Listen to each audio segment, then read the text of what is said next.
Hermanos, bendiciones del Señor. Gracias a Dios, ya estamos cerca de la mitad de nuestro reto de lecturas bíblicas. Vamos ya hacia la semana 19. Ya estaremos comenzando la semana 20 durante esta segunda semana, tercera semana de mayo, un día un mes muy especial. Y por cierto, bueno, aprovechamos para darle un saludo y nuestras felicitaciones a todas nuestras hermanas en el Señor que celebran el 10 de mayo, el Día de las Madres. Estamos muy contentos en el Señor por sus vidas. Y bueno, ya viene también el 15 de mayo, que es Día del Maestro, y también les hacemos un reconocimiento a todos nuestros hermanos, tanto aquellos que trabajan en la docencia profesional, como aquellos que también dedican sus vidas a la enseñanza de la palabra del Señor. Y la enseñanza es algo importante, hermanos. Por eso nosotros hacemos estos videos para que pues la iglesia siga manteniendo ese ánimo de seguir leyendo la Biblia y cumpla este reto que iniciamos en el mes de enero cuando nos propusimos hacer la Biblia cronológica día por día. Y como decía hace un momento, bueno, ya estamos en la semana 19.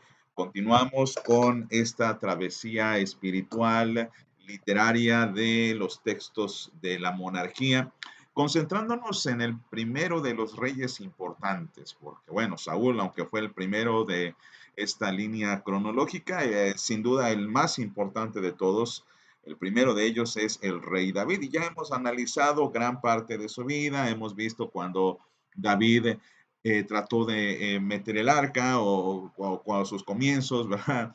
Cuando después entró, intentó traer al arca, cuando posteriormente Dios le da este pacto que es muy importante, contrastado, por supuesto, con este acto reprobable, horrible, que fue sin duda el pecado que él cometió en contra de Dios y en contra de Betsabé. Y ahora tendremos que ver qué es lo que acontece después de esto. Pero antes, hermanos, vamos a dar una oración, vamos a pedir al Señor que nos ayude para que podamos tener esta meditación en la palabra y podamos extraer un conocimiento para nuestras vidas. Pero les invito a que por favor oren conmigo. Señor, en el nombre de Jesucristo te pedimos, Padre, que estés con nosotros, nos guardes, nos ayudes, nos bendigas, nos uses, Señor, para tu gloria y para tu honra, y te quedes con nosotros, Señor, todos los días, Padre, porque lo pedimos en el nombre y por méritos de Cristo nuestro Señor. Amén.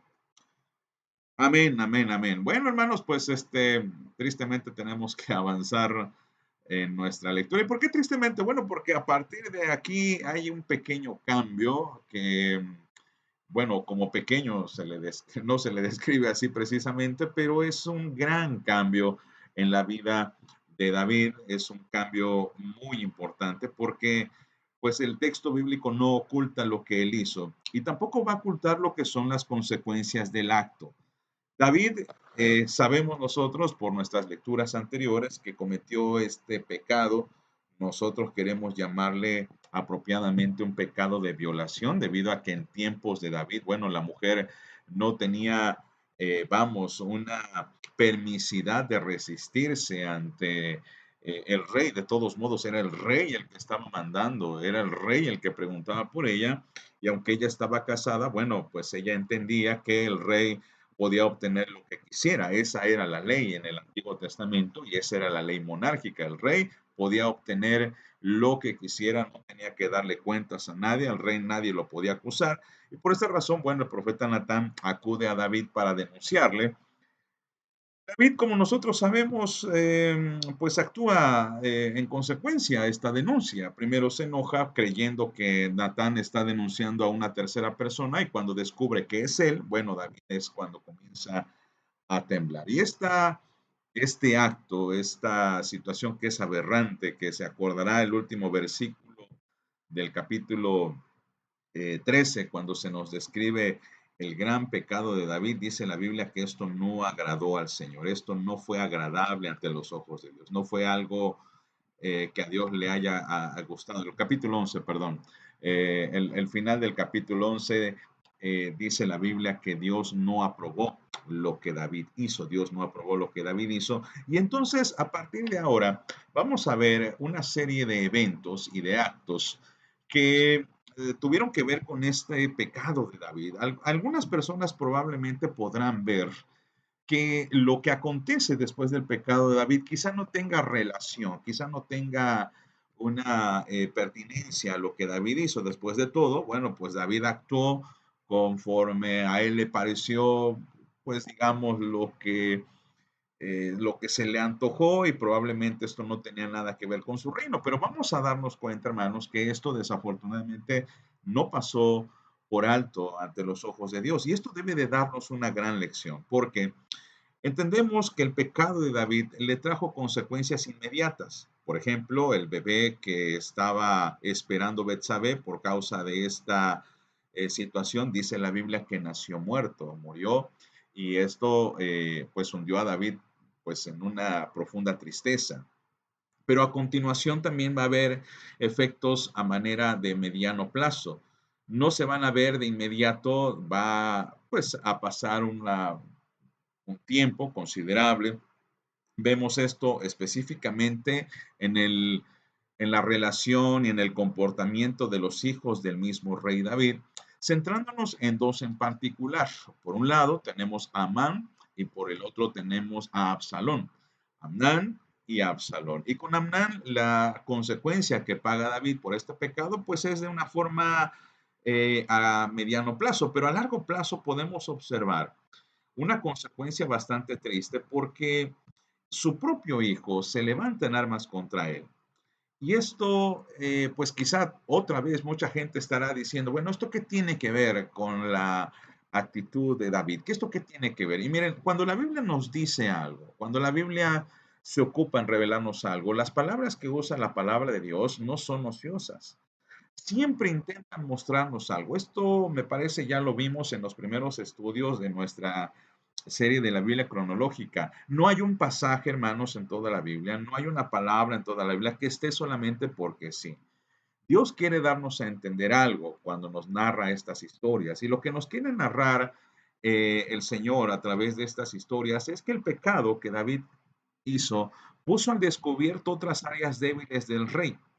Esto es como cuando nosotros descubrimos un defecto en algo, y no sé si usted lo ha visto, por ejemplo, va a comprar un auto y de repente el auto le parece fabuloso, extraordinario, muy bonito, muy bien cuidado, pero en cuanto usted le encuentra una falla a ese auto, de repente como que le pierde esa fantasía de un auto perfecto y comienza a verle varios otros detalles. Lo mismo sucede cuando nos enamoramos de alguien más, le vemos un defecto y de repente empiezan a aflorar otros. Bueno, cuando nosotros observamos a David, creemos que es un hombre correcto, fino, un hombre que siempre actúa de acuerdo a la voluntad de Dios, que siempre está haciendo lo que Dios dice, que siempre está dispuesto a defender la fe, pero oh sorpresa, descubrimos hasta dónde puede llegar el rey David y eso como que hace que nos desencantemos. El escritor bíblico quiere mostrarnos esto para darnos a entender que David no es un hombre ideal, que David no es un hombre correcto.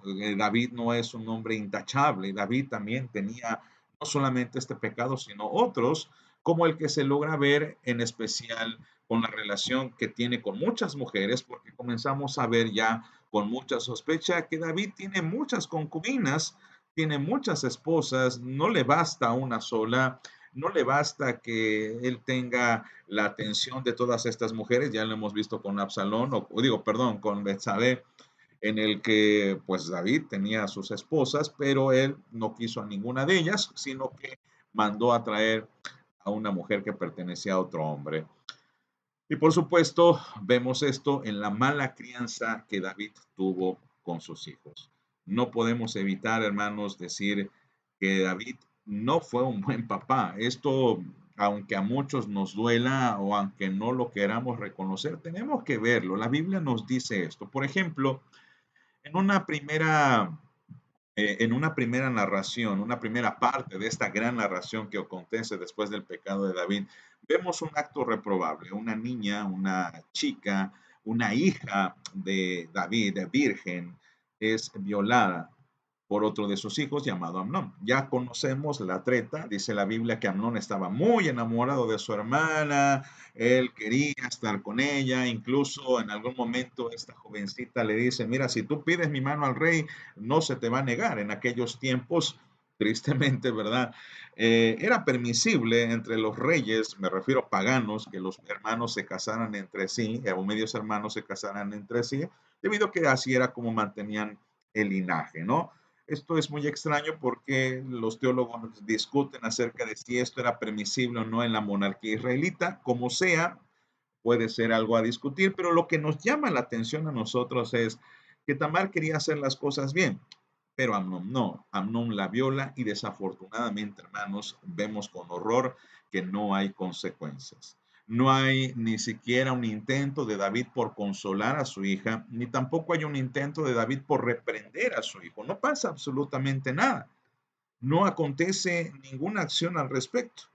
Y entonces se levanta otro hermano llamado Absalón, otro hijo de David, en primera instancia lanza un juramento de vengar el honor de su hermana y David tampoco hace nada al respecto. Al final, lo que sucede es que Absalón logra tomar justicia porque ve que David no hace absolutamente nada. Uno podría decir, bueno, es que eran los hijos de David, ¿cómo poder hacerlo? Pero hermanos, el rey tenía también potestad de exhortar a sus propios hijos y no lo hizo. Esto no pasó tampoco desapercibido. Dice la Biblia que Absalón huye, pero después regresa y también sin ninguna consecuencia. ¿Qué sucede a continuación? Bueno, Absalón planea un golpe de estado y sabemos que lo logra.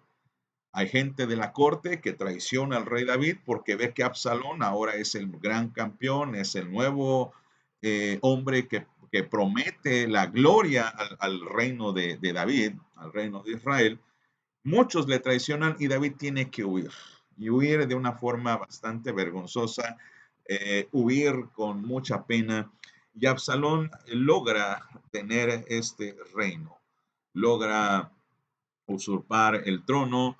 Posteriormente, incluso nos dice la Biblia que Absalón, a propósito, duerme con las hijas, perdón, duerme con las concubinas del rey David, como para mostrar su valía, y esto lo que hacía era humillar al rey anterior. Es decir, ¿quién enseñó a Absalón esto? Absalón no vemos que en ningún momento se toque el corazón contra su padre. No vemos que Absalón tenga un respeto por David. Y también, por supuesto, aunque no hemos llegado a esta lectura, pero lo vamos a ver más adelante, nótese que cuando Salomón va a ser coronado, hay otro hijo que se levanta para tratar de usurpar el trono. Entonces, si juntamos todos estos elementos, hermanos, tristemente tenemos que decir que David no fue un buen papá. David tristemente no logró proyectar esa integridad, esa espiritualidad que nosotros admiramos y que en algún momento sabemos y queremos imitar. David no logró impresionar a sus propios hijos. Y lo que hace, hermanos, es que esto es bastante revelador también para nosotros, porque lo que Natán hace cuando muestra el pecado no es solamente decir David pecó, sino también nos muestra cómo podemos confiarnos y bajar la guardia y no estar atentos ante lo más importante que es la familia. Como decíamos, hermanos, David compuso muchas cosas bellas, David tenía una gran espiritualidad, David tenía un gran poder de composición por los salmos, David pudo realizar estos salmos preciosos como el Salmo 23, entre muchos otros, pudo realizar grandes hazañas, establecer un reino envidiable y tener logros religiosos impresionantes, pero sabe, la familia que le conocía muy bien no lograba impresionarlos en nada. Esto es algo triste si lo analizamos, hermanos, porque nos desafía a nosotros como creyentes, ¿cierto? Porque yo me pongo a analizar esta vida de David y de hecho los comentaristas, el mismo comentario de la Biblia cronológica señala que estos hijos de David desafortunadamente aprendieron lo malo y no lo bueno. Desafortunadamente los hijos aprendieron de David a mentir, aprendieron de David a fornicar, a violar, a tomar por la fuerza. Porque esto fue lo que hicieron tanto Amnón como Absalón. Tomaron por la fuerza. El primero tomó por la fuerza a su hermana. El segundo tomó por la fuerza a las concubinas de su padre. ¿De dónde aprendieron esto? Y hermanos, esto sin duda alguna nos desafía, nos exhorta, nos plantea que aterricemos nuestras vidas y que volteemos a ver a Dios con total humillación y reconocimiento. ¿Qué estamos haciendo nosotros mismos con el testimonio?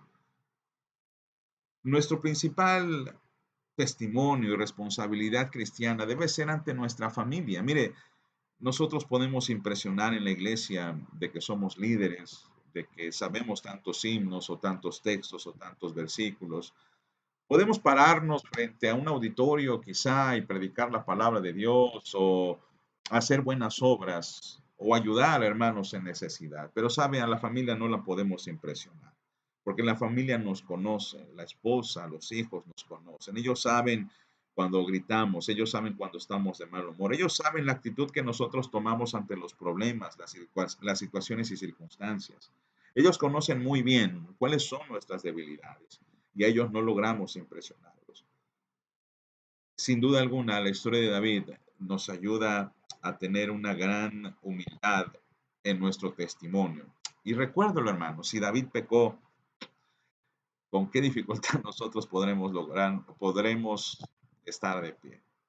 Pero esa es esta conclusión. No sé qué conclusión tenga usted, no sé cuál es su propio aporte y su meditación. Le invito a que lo comparta si así lo desea. Y hermano, pues ya sabe que la próxima semana iniciamos la semana 20. Esta es la lectura o las lecturas que se van a realizar.